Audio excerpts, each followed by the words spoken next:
O livro de Deuteronômio, ele foi falado por Moisés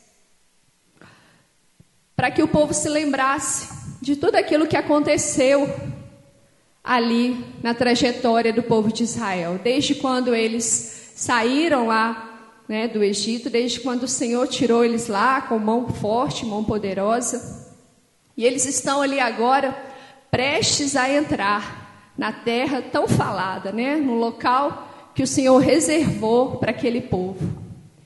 E é interessante porque esse livro ele vai ser escrito durante as últimas 5 semanas da vida de Moisés, porque como nós sabemos, Moisés ele não vai entrar ali naquele lugar.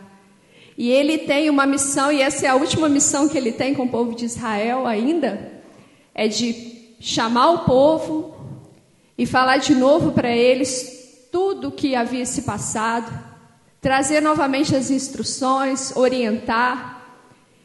E foi isso que Moisés começou a fazer aqui no início desse livro, e nós vamos estar separando aqui alguns trechos para a gente também estar se lembrando de toda a instrução que o Senhor deixou para nós. É interessante porque se você se lembra de uma trajetória, naturalmente você vai lembrar das coisas boas e das coisas ruins. Mas o objetivo de Moisés trazer para o povo a memória deles todos os acontecimentos, falando mais a respeito daqueles que não foram bons, não era para trazer sobre o povo um peso, porque naquela trajetória ali, naquele caminho, eles erraram sim, mas à medida que se arrependiam e realmente havia um arrependimento genuíno de coração, o Senhor também perdoava aquelas pessoas. Então o motivo de Moisés também trazer para eles alguns, né, episódios ali que não foram bons diante de Deus, não era para acusação, mas era para trazer a memória como experiência, como coisa que você não deve fazer de novo, como coisa que para você se lembrar, olha, alguém já fez isso e não deu certo, então é melhor me manter afastado, né, dessas coisas. Vamos estar começando a nossa leitura no capítulo de número 1 de Deuteronômio, e você deixa sua Bíblia aberta, porque a gente vai ler alguns trechos. Nós vamos estar lendo o primeiro texto, ele vai começar do versículo 9 e vai até o 11. Nesse tempo, eu disse a vocês, vocês são uma carga muito pesada para eu carregar sozinho. Adonai, o Deus de vocês, multiplicou-os de tal maneira que hoje vocês são tão numerosos quanto as estrelas no céu. Que Adonai, o Deus de seus antepassados, aumente o seu número 1000 vezes e os abençoe, como prometeu a vocês.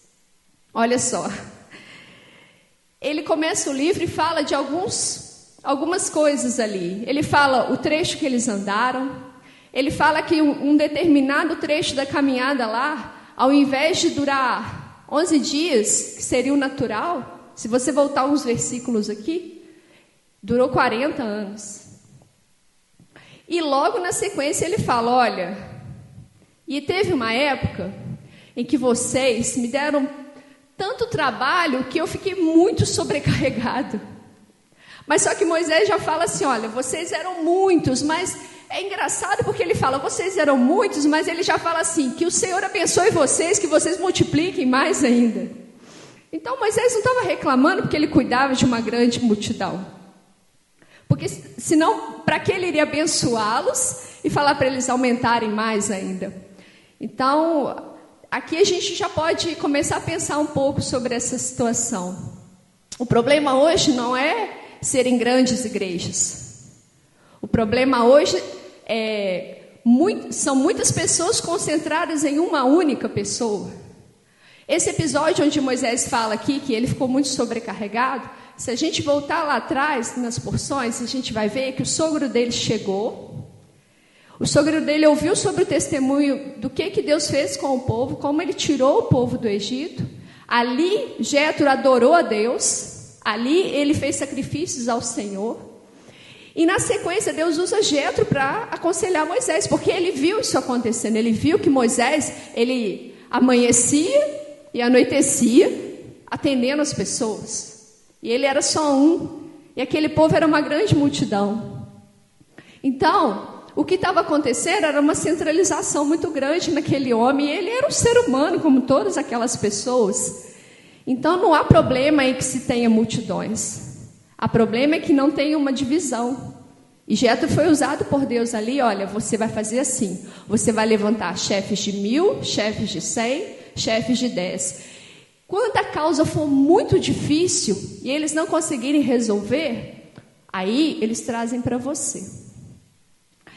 E é tão interessante esse comentário, como Jetro instrui ali para Moisés, o seguinte, porque às vezes, amados, nem Moisés tinha resposta para dar. Eu vou dar um exemplo para vocês. Existia no meio do povo de Israel umas mulheres. Elas eram filhas de um homem chamado Tisselofeade. Quem era esse homem? Esse homem, ele pertencia a uma tribo também. Quando houve a divisão das terras, aquele homem já havia morrido. Por que aquele homem morreu? Ele morreu porque, se a gente pegar lá atrás também na porção, a gente vai ver que Deus relata que em um sábado, um homem saiu para colher gravetos. E foi esse homem. E o Senhor deu uma ordem para Moisés: vocês vão trazer esse homem e vão executá-lo, para exemplo diante do povo. Por quê? Porque sábado não é dia de trabalhar. Ele está me desobedecendo, ele está saindo, está recolhendo madeira, não pode. Então aquele homem, ele morreu no seu próprio pecado. Ele não morreu no pecado dos espias, não. Da geração dos espias que murmurou, reclamou e não acreditou. Ele morreu no seu próprio pecado, o erro foi dele, individual. E aquelas meninas, elas ficaram, quando se dividiu a herança, elas ficaram sem terra, porque a terra era dividida pelos homens, pelos cabeças das famílias. Então, elas chegaram para Moisés e falaram: olha, a gente não tem mais o nosso pai para receber a nossa terra, mas a gente está aqui ainda. Então a gente queria saber se a gente também não pode receber a nossa parte, porque quando a gente chegar lá, a gente quer um lugar para a gente ter também como herança, porque o Senhor mandou dividir entre as tribos ali. E Moisés foi consultar a Deus, porque essa resposta Moisés não tinha para dar, não era uma resposta imediata.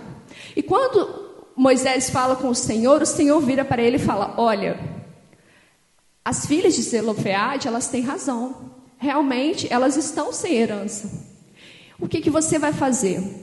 Você vai dar uma porção para elas. Só que, quando elas forem se casar, elas só podem se casar dentro da mesma tribo delas. Por quê? Deus dividiu a terra com justiça. Ele foi justo na divisão. Para quem tinha mais gente dentro das tribos, ele dava mais terra. É uma coisa lógica. Eles precisavam de mais terra para eles, para a família, para o rebanho. As tribos que tinham menos pessoas receberiam menos terra. Se aquelas mulheres pegassem, se casassem com homens de outras tribos, a terra delas seria para outra tribo, já ia quebrar a ordem de Deus. E assim Moisés orientou aquelas moças. E aquelas mulheres obedeceram. Elas foram receber a sua herança e se casaram dentro da tribo a qual elas pertenciam. E Deus honrou elas, porque elas já tinham até mais idade, mas Deus deu um esposo para cada uma. Então havia questões, amados, que até Moisés mesmo, que era um homem experimentado, ele não tinha respostas. E o que eu quero trazer isso aqui para nós? Hoje nós participamos de uma igreja que, se comparadas a outras pequenas, talvez seja grande. Mas se comparadas a outras muito grandes, nós somos pequenos. Mas numa média aí de uns 70 membros que nós temos hoje registrados, nós temos um pastor que foi em missão. Vamos dizer que o Moisés está na África, né? Mas há outros pastores aqui dentro dessa igreja. E nós sabemos que várias pessoas aqui têm experiência com meu esposo. Deus já usou ele para dar uma palavra de sabedoria, para usá-lo no poder do Espírito Santo, para levar um discernimento por causa de sonhos, enfim, dentro daquilo que Deus usa meu esposo. Mas Eu estou aqui, pastor Vitor está aqui, pastor Michael, pastora Laí, pastora Danizete. Moisés, quando foi chamado por Deus, ele não tinha experiência alguma, amados. Ele sabia cuidar das ovelhinhas, lá que ele tinha, né, em Midian, onde ele morava com a esposa dele. Mas quando ele começou a lidar com o povo, ele foi tendo experiência. Deus foi dando experiência para ele. E nós aqui, para a glória de Deus, já temos alguma experiência também. Nós temos aqui, só de Eliahu, 5 anos. Fora aqueles que vieram, né, com uma experiência anterior aí. Então, nós estamos aqui à disposição do povo. Jetro foi usado por Deus para instruir Moisés a dividir com ele, com aqueles homens, né? Não foram escolhidos qualquer homens, foram escolhidos homens ali com conhecimento, com responsabilidade, homens disciplinados para ajudar o povo. E aqui também nessa igreja há pastores e pastoras disciplinadas que querem realmente, ser bênção na vida de cada um de vocês. E eu tenho certeza que nós já somos, amém? Então esse princípio aqui ele é muito importante. Realmente, as coisas não devem... A única pessoa na nossa vida que sempre vai ser o centro é Deus. O único que sempre vai ser o alvo é Jesus. Esses são os únicos que você sempre vai ter, só eles. Não substitua por ninguém. Por ninguém. Agora, as pessoas em si, sim, cada um de nós tem algo para oferecer, né? E Deus vai dando experiências, tanto para vocês quanto para nós. O Senhor vai nos dando experiência também. E, como o Senhor fala na sua palavra, que há uma diversidade de dons e de ministérios, talvez em um pastor não tenha todos os dons que um outro tem. Mas um tem um pouco, o outro tem um pouco, e cada um Deus dá, né, algo para ele fazer na casa do Senhor. Assim também como os membros, né? Cada um de nós tem algo que Deus quer usar a gente na obra dele. A gente não pode se acomodar, a gente não pode achar que só vem para a igreja para poder sentar, levantar, bater palma e cantar, não. Há muito mais ainda que o Senhor espera de nós. Então, que esse seja o foco dessa igreja. Todos nós podemos ajudar. Vocês podem nos ajudar e nós podemos ajudar vocês. Então não se sinta desamparado, não se sinta sozinho. Aqui, nós temos muitos. E quando a gente se tornar muitos mais ainda, né? Porque Moisés abençoou aqui o povo. Ele falou, vocês eram muitos, mas eu quero que vocês aumentem mais ainda. Pois é, Eliahu também. Eliahu é a mesma coisa, eu quero que vocês aumentem mais ainda. Nós continuaremos sendo muitos, mas continuaremos em harmonia. Continuaremos juntos, porque é muito ruim um povo que vive junto, mas não vive bem. Aqui nesse trechinho da palavra, Moisés fala, olha, vocês eram muito briguentos, vocês eram muito difíceis, eu não estava dando conta de vocês, mas em nome de Jesus, aqui nele não tem isso não. Aqui a gente é junto, misturado, coladinho em amor, amém? Glória a Deus, amém. Vamos continuar, gente, lá no capítulo 1. Agora nós vamos no versículo 19.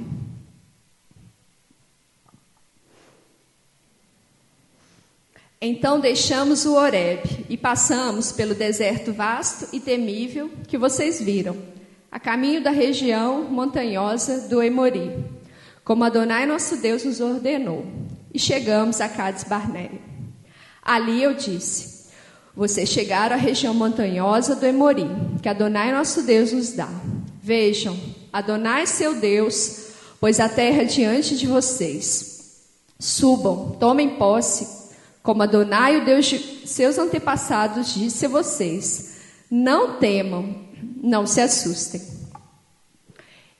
Esse pequeno trecho aqui, Moisés está recordando da época em que eles chegaram diante da terra ali, onde seria o primeiro lugar de conquista do povo de Israel.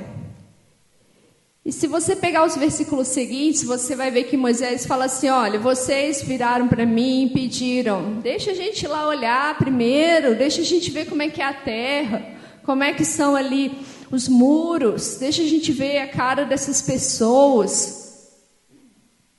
E Moisés fala assim: bom, vocês pediram e eu deixei. Mas isso não foi muito bom para vocês, não. Porque vocês chegaram lá, diante daquilo que vocês viram, vocês se assustaram muito. E aí acontece todo aquele episódio, né, dos 12 espias, onde somente 2 creram no que a palavra dizia, que o Senhor tinha falado que ia dar aquela terra. E os outros 10, eles murmuraram e influenciaram muita gente, muita gente.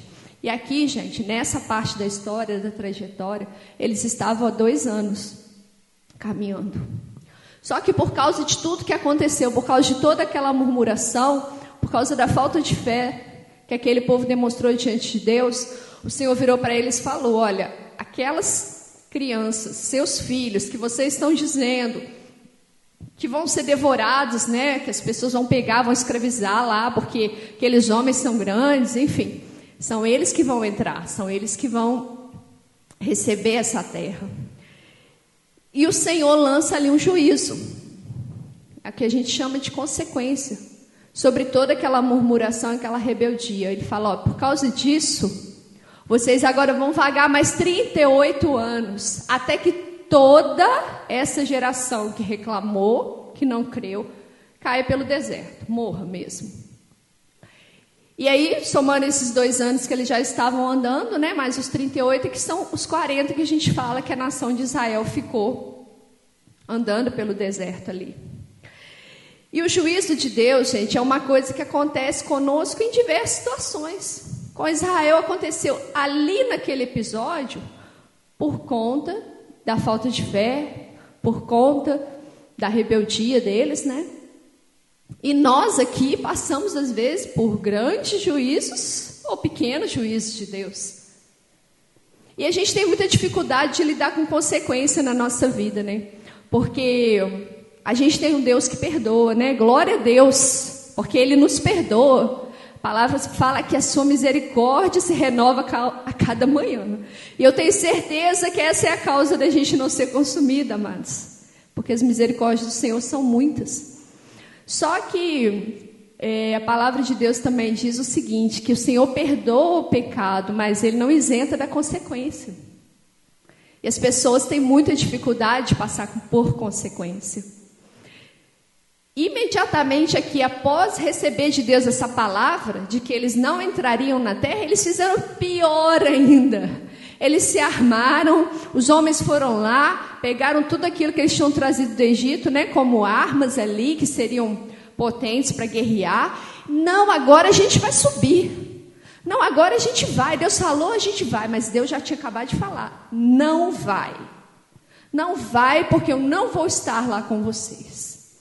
Então a coisa já não estava boa. Eles tinham acabado de reclamar, chorar, gritar, queriam voltar para o Egito. Aí, além deles fazer isso tudo, eles pioraram mais ainda, porque eles, não, agora a gente quer ir sim. E foram lá e lutaram, e eles foram derrotados, né? Porque aquele povo se levantou contra eles ali, e Deus permitiu, porque eles estavam 2 vezes mais errados. E aqui a gente vê, assim, algumas coisas, né? Primeiro, a gente consegue enxergar ali o princípio da ansiedade, né? Porque, para que precisava de ir lá olhar, né? A gente tem que crer que Deus vai fazer. Não precisa de ir lá espiar. E depois foi a precipitação, né? Porque Deus já falou para não... Olha, não adianta agora, passa pela consequência. Passa pelo juízo. Mas eles também não queriam. Eles não queriam o juízo, eles queriam entrar. Não, agora a gente vai entrar. A gente não quer morrer no deserto, não, a gente vai entrar. E aí foram lá e guerrearam e foram derrotados.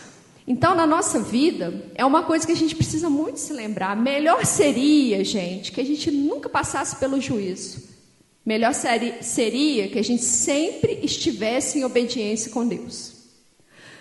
Na nossa vida pessoal, no nosso trabalho, nos nossos relacionamentos, na nossa vida espiritual com Deus, melhor seria que a gente sempre estivesse em obediência.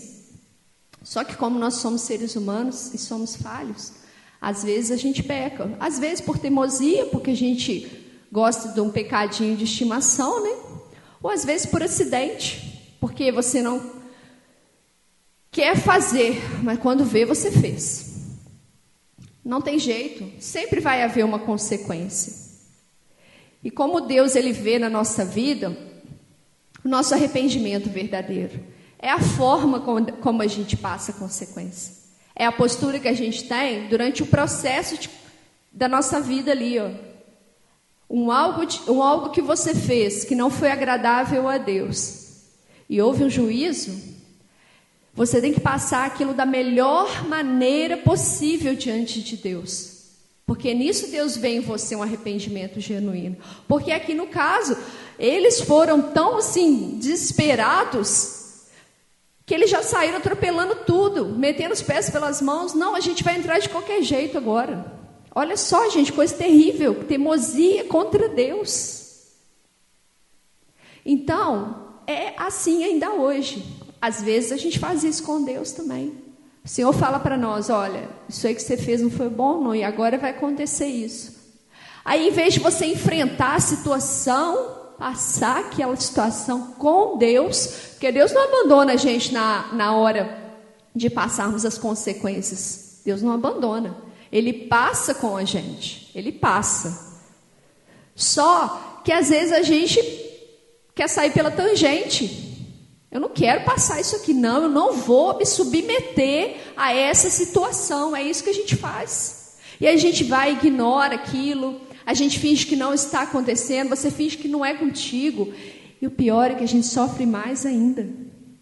Porque é melhor a gente passar o processo, sair amadurecido. Às vezes você vai sair machucado. Mas é Deus mesmo que cura as suas feridas. É melhor você ser curado por Deus do que você viver com uma ferida aberta dentro de você. Então passe pelo processo com o Senhor.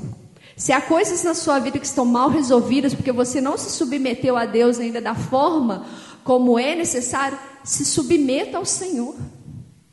Porque é Ele mesmo que passa com você esse momento. E é Ele mesmo que fecha todas as feridas que há dentro de você. Mas enquanto você fica negando, enquanto você acha que o tempo vai resolver, enquanto você pega aquilo, coloca numa gavetinha e deixa para lá, não vai passar. Só está sendo adiado. Então são reações diversas que a gente tem ao invés de submeter a Deus. E a gente não pode ser assim. A gente tem um Deus que a gente serve. Então vamos nos submeter a Ele também na hora, de passar pela consequência. A gente recebe o perdão do Senhor. Então vamos continuar firmes, porque o Senhor passa conosco. Amém? Vamos continuar a nossa leitura. Vamos lá no versículo de número 34 agora. Adonai ouviu o que diziam, irou-se e jurou: nenhuma dessas pessoas de toda esta geração maligna verá a boa terra que eu jurei dar a seus antepassados, exceto Calebe, o filho de Funé, ele a verá. Darei a ele e a seus descendentes a terra sobre a qual andou, pois ele seguiu Adonai em tudo. Eu grifei aqui uma expressãozinha que eu achei assim, meu Deus, né? Misericórdia. Geração maligna. Olha só, gente. Vamos pensar um pouco. Vocês acham que quando o Senhor foi lá, usou Moisés para tirar aquele povo todo lá do deserto, do Egito, e levou eles para caminhar no deserto, Ele queria que eles morressem pelo caminho?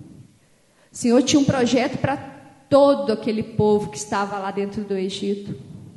Vocês acham que quando uma criança nasce, o Senhor olha para ela e já lança sobre ela um veredito de perdição, de maldição? Não. Por que que hoje a gente vê tanto essa geração, uma geração que se torna maligna?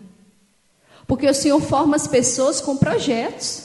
O Senhor nos forma com propósito, mas a nossa escolha diária, a opção que a gente faz todos os dias, vai dar nome ao que a gente vai se tornar.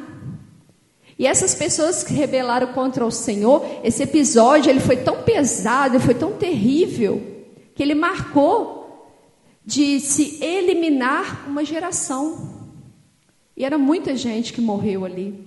Muita gente que Deus mesmo foi ali, lançando juízos no deserto. Vocês vão morrer aqui.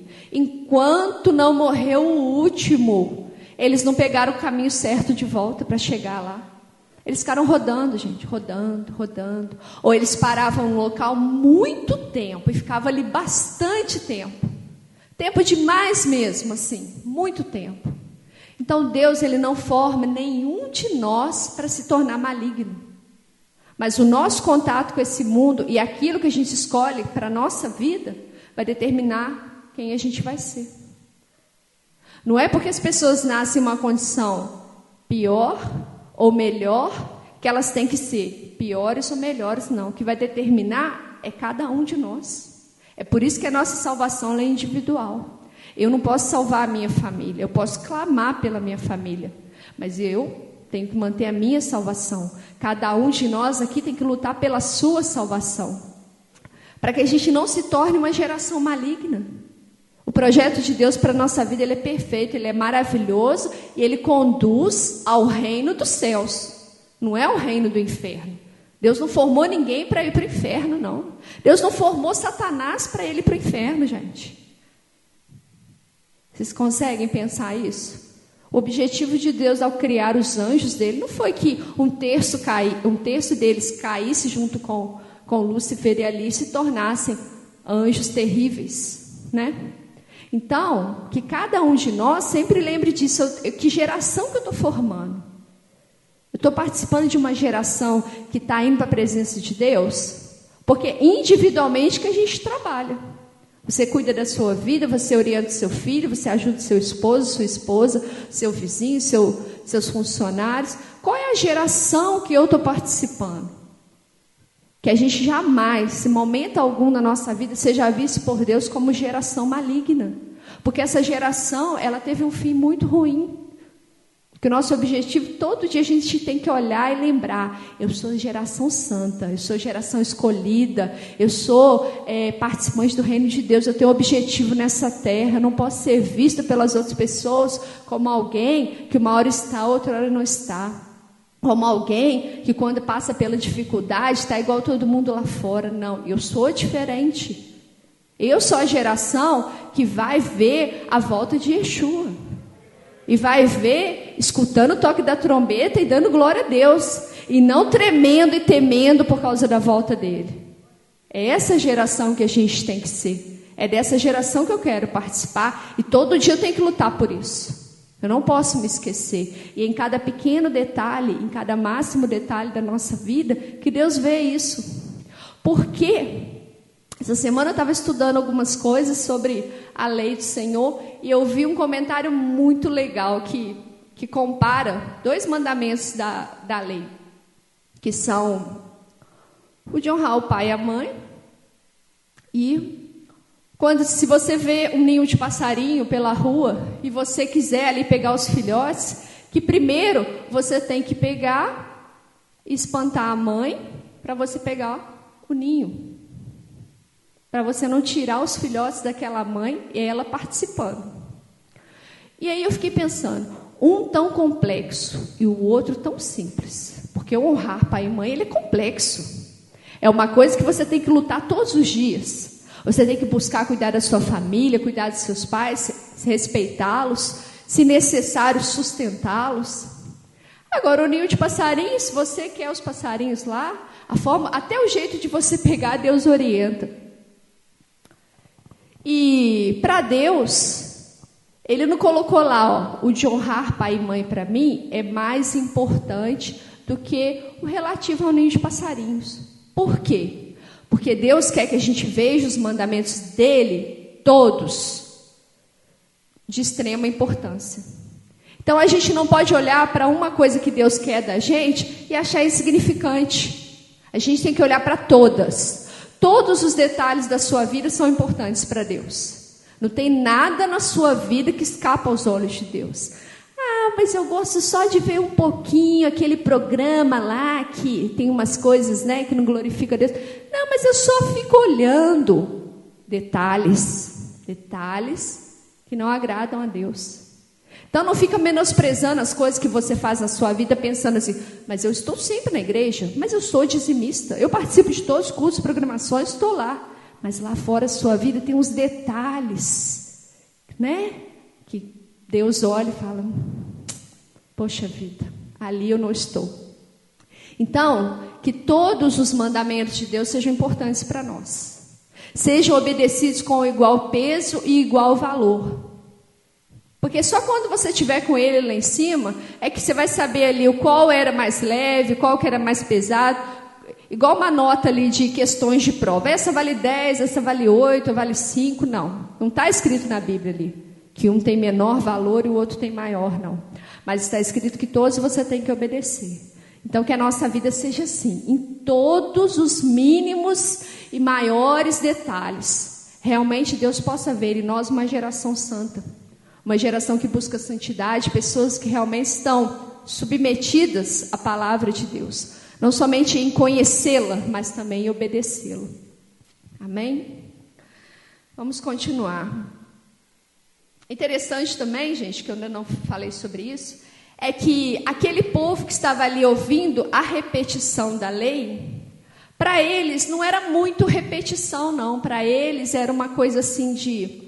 Vamos ouvir agora tudo que os meus pais ouviram na caminhada do deserto. Porque muita coisa foi falada quando eles eram muito pequenininhos. Porque não foram os pais deles que pereceram, aquela geração ali era a geração que o Senhor falou. Seus filhos é que vão entrar. Então, tem coisas ali que foram faladas, eles eram pequenos, eram crianças. Então, para eles talvez fosse novidade. A história da trajetória eles sabiam, porque eles estavam andando ali pelo deserto e ouvindo as coisas acontecerem. Mas as instruções em si, agora eles como adultos, né? Como homens, mulheres maduros, eles estavam ouvindo aquilo ali para eles guardarem e levarem para dentro da terra de Canaã. Porque ali... ia ser um momento de eles começarem a executar aquilo assim com mais afinco mesmo, com mais propriedade, porque eles iam entrar naquela terra. Então Moisés ele estava falando toda a trajetória de novo, explicando as instruções. Esse livro aqui de Deuteronômio ele vai ser assim. Nós vamos revisar todas as instruções do Senhor para que aquela geração tivesse tudo fresco na mente deles. E aquilo fosse repetido depois para os filhos para os filhos dos filhos, e aquilo fosse sendo passado, e glória a Deus, né, que foi registrado e chegou até nós, que hoje nós temos, né, a possibilidade de ter essa palavra perfeita aqui na nossa mão. Ontem estava até dando um estudo lá, o senhor Djalma estava falando com eles que naquela época ali, quer dizer, Moisés ele estava escrevendo ainda, né? Eu estava explicando para eles sobre escribas e fariseus, né? Quem são essas pessoas? Eu falei, como é que no tempo que Jesus esteve aqui na terra, como que era raro você ter as pessoas não tinham um pergaminho dentro de casa, igual a gente tem esse pergaminho aqui hoje completo. As pessoas ouviam a palavra nas sinagogas, onde tinham pessoas reunidas nas casas ali, onde os fariseus eles iam e liam a palavra, ensinavam, onde os escribas, né, eles ensinavam também. Então, olha só, aquele povo estava sentado ali com Moisés, ouvindo a palavra. Nenhum deles tinha uma Bíblia guardada dentro de casa, não. Era uma grande responsabilidade guardar toda aquela instrução. E aquilo foi passado, né, de gerações a gerações. E aquele povo tinha que estar muito atento, igual aqui na igreja. A gente tem que estar muito atento a cada mandamento que a gente explica, gente, porque você tem que ver isso na sua vida. A gente fala que a Bíblia tem resposta para tudo na nossa vida, é porque ela tem mesmo. Mas você tem que estar atento também à palavra que é dada dentro da sua igreja. Porque quando lá fora você passar um momento de dificuldade, a palavra vem, ó. O Espírito Santo ele traz a nós a memória, aquilo que você já aprendeu, né? Porque a nossa memória ela não é igual um HD externo, que você guarda tudo lá e está lá. Você acessa rapidamente, não, porque somos humanos, né? Muitas coisas a gente não lembra imediatamente. Mas quando você está sempre estudando, sempre revisando a palavra de Deus, aquilo começa a ficar, ó, dentro de nós. É muito importante estudar a palavra por causa disso. Porque na hora das suas lutas, você está bem armado para poder batalhar. Amém? Vamos continuar agora lá no versículo 46 do capítulo 1. E vamos até o versículo 7 do capítulo 2. Esse é o motivo de terem permanecido em Cádiz por tanto tempo. Então voltamos. Começamos a viagem para o deserto pelo caminho do mar de Suf, como Adonai me dissera. E nós rodeamos o monte Seir por um longo tempo. Por fim, Adonai me disse: vocês já andaram o suficiente em torno dessa montanha. Dirijam-se para o norte e entregue esta ordem ao povo. Vocês terão de atravessar o território de seus parentes, os descendentes de Esaú, que vivem em Seir. Eles terão medo de vocês, então sejam muito cautelosos e não entrem em disputa com eles, pois eu não darei a vocês nem um pedaço da terra deles. Não, nem mesmo lugar para pisar um pé, visto que dei o monte Seir a Esaú como sua possessão. Paguem por todo o alimento que comerem e pela água que beberem, pois Adonai seu Deus os tem abençoado em tudo que suas mãos produzem. Ele sabe que vocês têm atravessado todo esse vasto deserto. Nesses 40 anos, Adonai seu Deus esteve com vocês e nada faltou a vocês. Gente, esse trecho aqui é muito bacana. Eu tive muita dificuldade de selecionar as coisas dessa paraxá, porque eu acho que eu queria ler os versículos todos até o final, mas não dá tempo, entendeu? Eu ficasse lendo com vocês. Mas o que acontece? Olha só, gente, que coisa maravilhosa. O Senhor está levando o povo pelo deserto. O Senhor está dando alimento. A roupa deles não estragava, o sapato não perdia. Mas eles não tinham terra. Eles não tinham terra, gente. Eles estavam ali, caminhando. Arma a tenda aqui, desarma a tenda, vai para o outro lado. Fica um tempão parado, depois anda um tempão. Vocês viram? Olha só.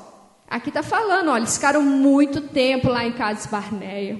Aí, e depois Moisés fala, então voltamos. Então você imagina, eles estavam indo por um caminho, voltaram, começaram de novo a caminhar, rodearam o monte Seir. Vocês ficaram andando em volta do monte, gente. Pensa bem, raciocina um monte, rodeamos o monte. Juízo de Deus, está dando volta, vocês vão ficar rodeando. Aí, o Senhor fala, pronto, vocês já rodearam muito esse monte, agora vamos andar mais um pouquinho. Só que na reta ali deles passarem, havia um território que Deus tinha dado para um povo, e eram os descendentes de Esaú, eram os chamados edomitas. Aí Deus dá toda essa instrução que a gente leu aqui. Vocês não peguem nada deles, vocês não têm direito de guerrear com eles. Se vocês quiserem alguma coisa lá, vocês vão comprar, tá? Não mexam com eles. Por quê? Porque eu, Deus, dei essa terra para os descendentes de Esaú. Essa terra vocês não têm que mexer, vocês não têm terra, mas não mexem com essa terra. Se você seguir um pouquinho mais aqui, depois eles vão passar por 2 outros lugares. Um desses lugares é dos descendentes de Amon e o outro dos descendentes de Moabe. Então são os amonitas e os moabitas. Deus fala a mesma coisa.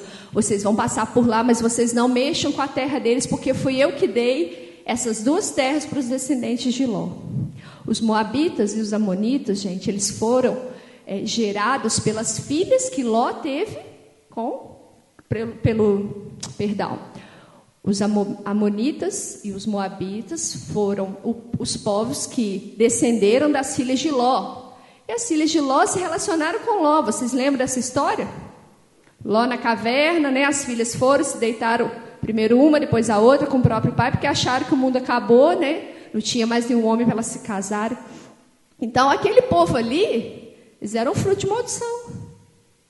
Mas Deus abençoou aquele povo. Abençoou e deu para eles terra. Havia ali uma região dada por Deus. E Israel estava caminhando ali, passou por meio deles também. E naquele meio eles não mexeram com ninguém, eles obedeceram ao Senhor. E é muito interessante você observar esse trecho, porque o povo de Israel não tinha terra. Traz isso hoje para a nossa realidade. Tem muita coisa na nossa vida que a gente ainda não tem.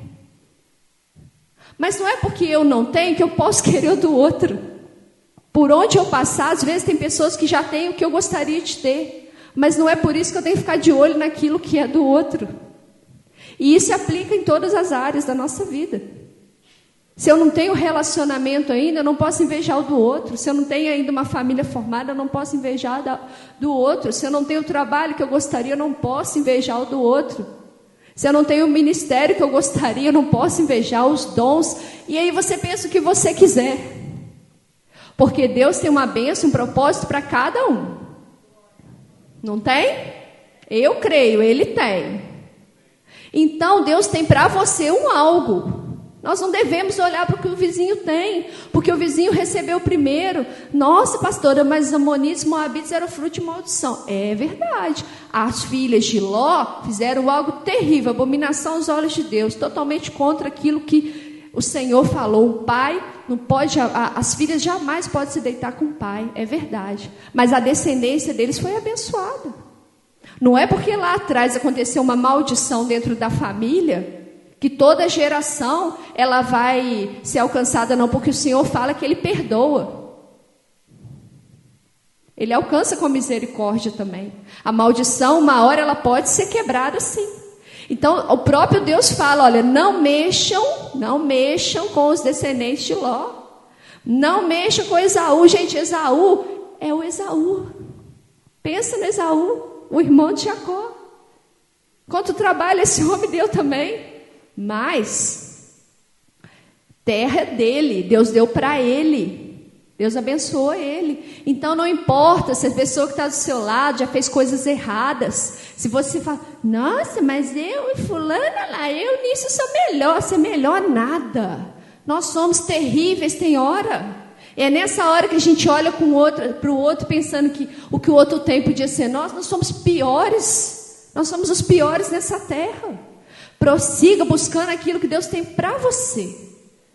Não olhe para o lado. Dê glória a Deus, porque Deus já deu para o irmão. Israel passou no meio dessas terras, obedecendo a Deus. Não quis o que não era para ele. Porque lá na frente Deus tinha algo para Israel.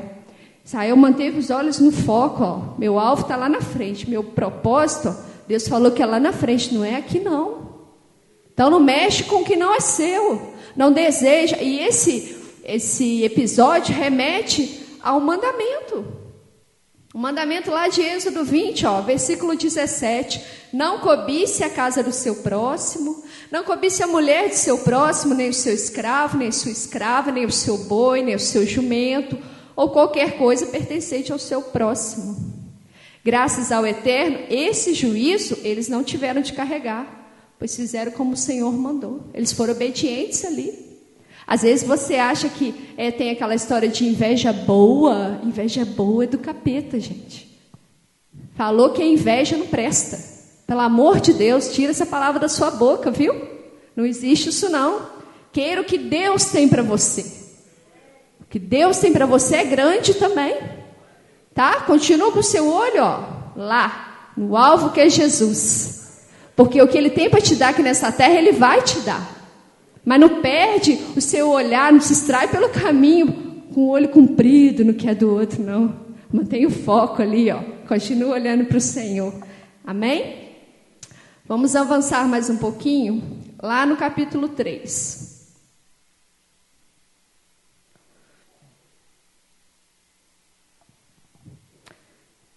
Então voltamos e subimos pela estrada para Bassã. E Og, o rei de Bassã, saiu contra nós, com todo o seu povo, para lutar em Edrei. Adonai me disse, não tema, pois eu entreguei todo o seu povo e o seu território a você.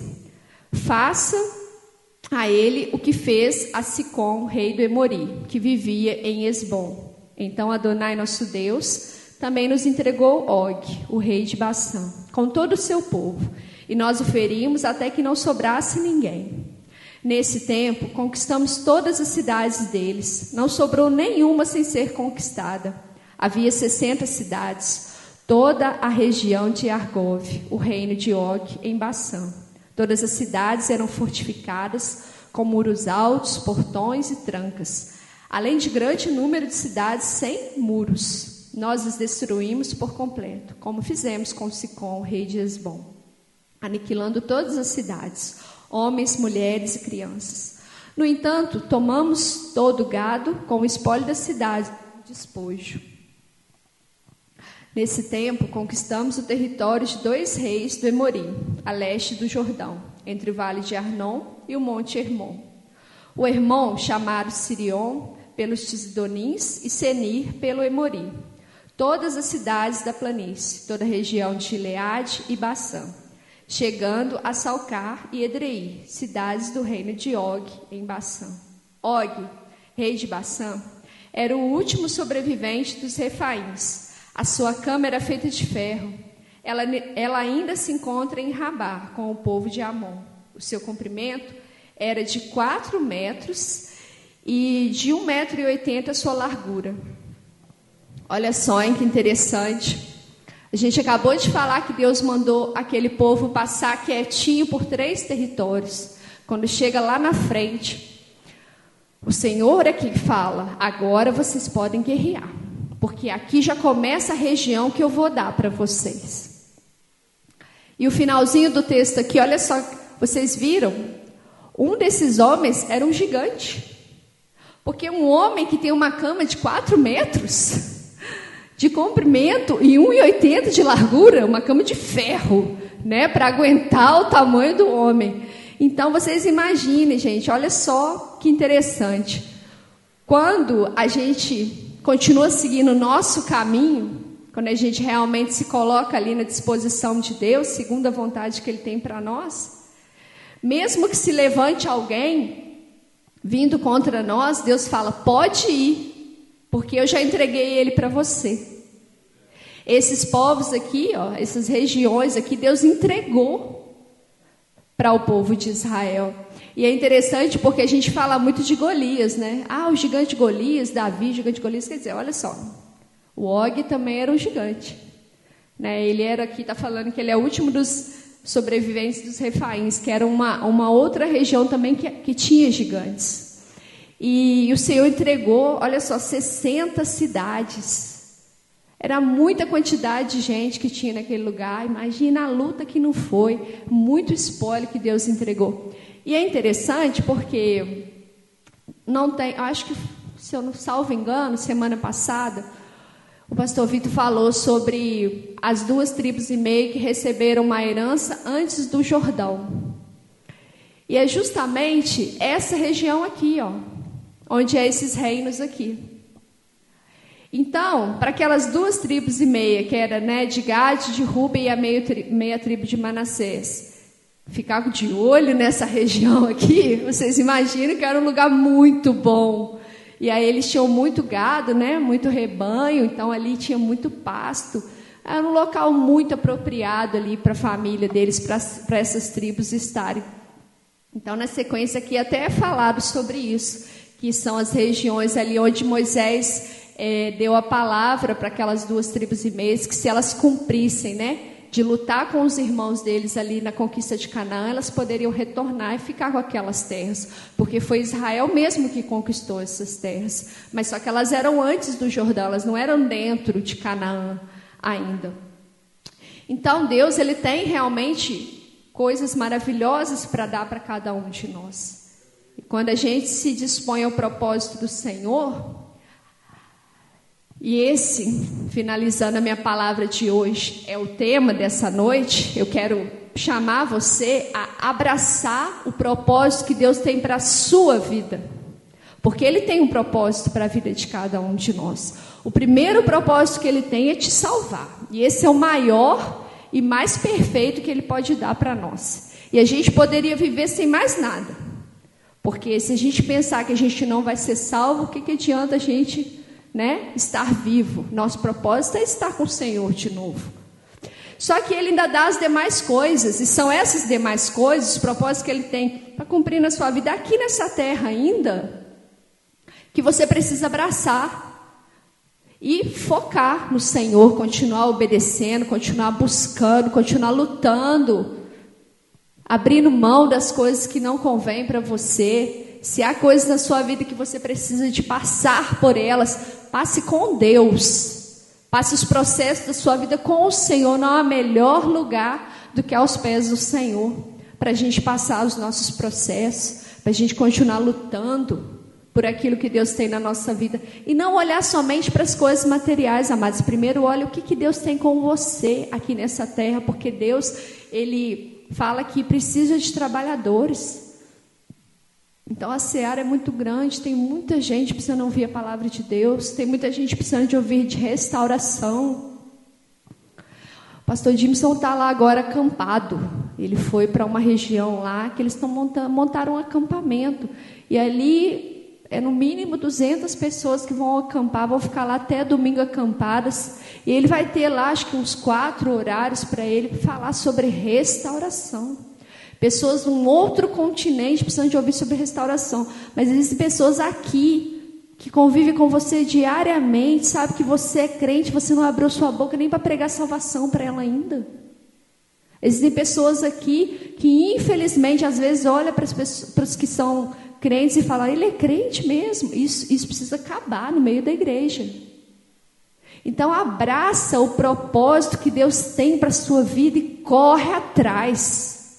Corre atrás como aquilo de mais importante que você tem para fazer aqui, esse instrumento poderoso de Deus nessa terra. Amém, amados? Eu agradeço a minha oportunidade nessa noite e vamos aplaudir o Senhor, amém?